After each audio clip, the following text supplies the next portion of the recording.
Hello and happy Tuesday. My name is Jackelyn Rockwood and I'm an occupational therapist here at Emerge. Today on our Tuesday video, we will be talking about sleep hygiene. Sleep is essential for both children and adults because it allows us to be able to participate in all of the activities we need to do during the day. Without proper sleep, children may struggle with emotional regulation, have more difficulties managing sensory processing differences, and have a harder time being able to sustain attention and complete tasks involving a lot of those executive functioning skills like sequencing, planning, and organization. Here are some tips to help your child get better sleep and more sleep during the evenings. The first tip is to establish a consistent bedtime routine. This can be challenging if you have special events coming up or on vacation, but it's really important that your child understands that there is a consistent bedtime routine and understands the expectations before bedtime. For younger children, it may be helpful to have a visual schedule or a countdown to help them understand when bedtime is going to occur, or to provide some consistent verbal check-ins to let them know when play will be winding down and bedtime will be occurring. Some examples for a bedtime routine may include having bath time, some quiet playtime, reading a story, getting into pajamas, brushing teeth, and getting settled for bed. It's important during this bedtime routine to provide choices for your child and to think about things that will help them to be most comfortable during this bedtime routine. For example, children with sensory processing difficulties may find certain pajamas or sheets a little more scratchy, or certain toothbrushes don't feel quite right in their mouths. So keeping in mind your child's specific sensory processing needs and providing options for that bedtime routine that best fit their sensory processing needs. It is helpful to start this bedtime routine about 30 minutes before you want your child to be going to sleep. Some things to consider for the bedtime routine are stopping electronics about an hour or more prior to bedtime. Things like television, tablets, phones, these can all provide a lot of extra stimulation to both the eyes and the brain that can make it harder for kids to fall asleep in the evenings. If your child is watching a lot of TV or videos before bed or playing a lot of games, they may find it harder to fall asleep and may not get as restful sleep during the evening. Alternative solutions are playing some quiet, calming music, reading your child a story, or engaging in some really soft, gentle play together during that hour before bedtime.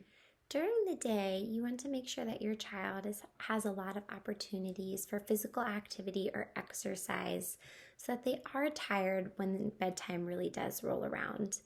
During the bedtime routine or just prior to bed, you want to limit big movements or a lot of exercise, as this can be more alerting for your child and make it harder for them to settle down and go to sleep. You may find that your child is more wired after they've been moving around and engaging in some of those bigger movements. Other options prior to bedtime that can really help to support sleep would be to engage in some light rocking or rolling over a ball with some really slow, gentle movements, or sitting in a rocking chair to read a story. Deep pressure massage or some big bear hugs or other forms of deep pressure using a beanbag chair or big pillows can also be really calming to help your child prepare for sleep. To help your child relax and get in the right mindset for sleep, you can also use some different audio or visual supports to help your child relax. Items like white noise machines or white noise apps on the iPhone can be really helpful for blocking out sounds and helping to support children that are a little bit more sensitive to all of those background noises and being able to go to sleep. For visual input, you can use things like a lava lamp or a nightlight, or even some of the moving aquariums that your child can watch to help provide some soothing visual input that is an alternative to screen time to help them relax and be able to go to sleep. If your child is really sensitive to light, you can also use blackout curtains or items to block some of the light coming through the window so that they're not waking up from street lights or light coming in early in the morning. During the bedtime routine, it's also helpful to begin dimming the lights during those 30 minutes prior to bedtime. This can help to prepare your child for sleep because it helps the brain get ready for being in that position for sleep and having the lights completely turned off. Dimming the lights is a signal to the body that we are preparing for rest and getting ready for sleep. So this can be an important tool to include in your bedtime routine. It is also really important to recognize what your child is using their bed for.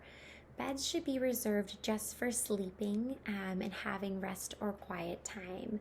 If your child really likes to play in their bed, watch movies or TV in bed, or do other activities, this can be confusing for the brain and body. It's really important to create associations for the brain that the bed is used just for sleeping, so that when we start to get into our beds, it signals that it's time for sleep. It's helpful to avoid stimulants or high sugar drinks or caffeine during the day, as these can have lasting effects later on around bedtime. Try to avoid drinks or sodas with caffeine or high amounts of sugar later in the afternoon or evening, as this can keep your child awake as they are trying to fall asleep at night. Many children also suffer from fears or anxieties that make it difficult to fall asleep or to be alone in a dark space in the evenings.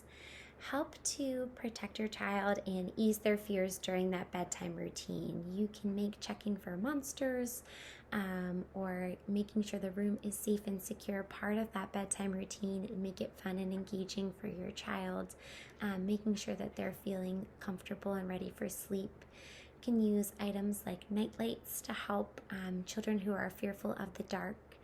Using really positive and encouraging statements like "I believe in you," "I know you can do it," are also really helpful when your child is trying to become more independent during that sleeping routine. It is helpful if your child really likes having that comfort of you being in their room, for you to be with them during those early parts of the bedtime routine, but as they're getting ready to prepare for sleep, to provide them with a comfort object or something else in place of your physical body to help support them in sleep.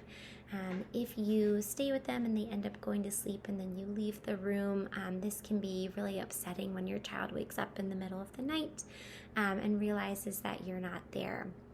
Using comfort objects like a stuffed animal or even an old t-shirt from mom or dad that may still have some of your scent or just a touch of you on it that you could wrap around a pillow or just have with them when they're going to sleep with a doll or just next to them can be really helpful in providing some of that comfort for going to sleep. Using some of the calming and relaxing music can also help children prepare for sleep when they're feeling a little bit more nervous or anxious, as it can be a really helpful distraction tool.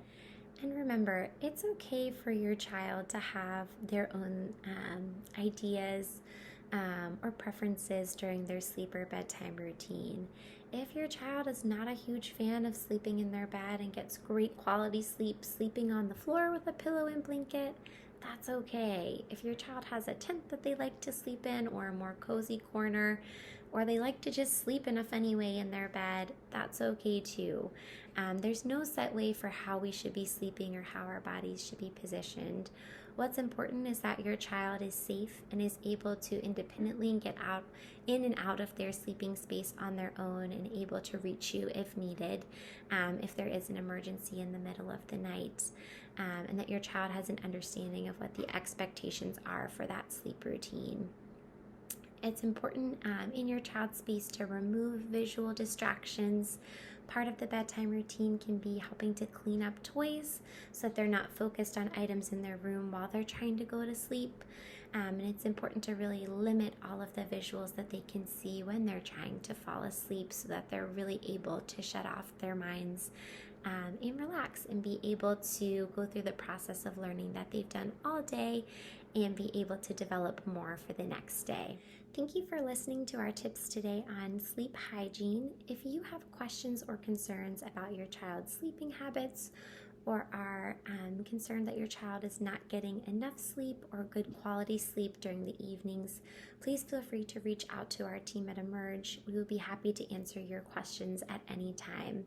I hope that you have a wonderful Tuesday.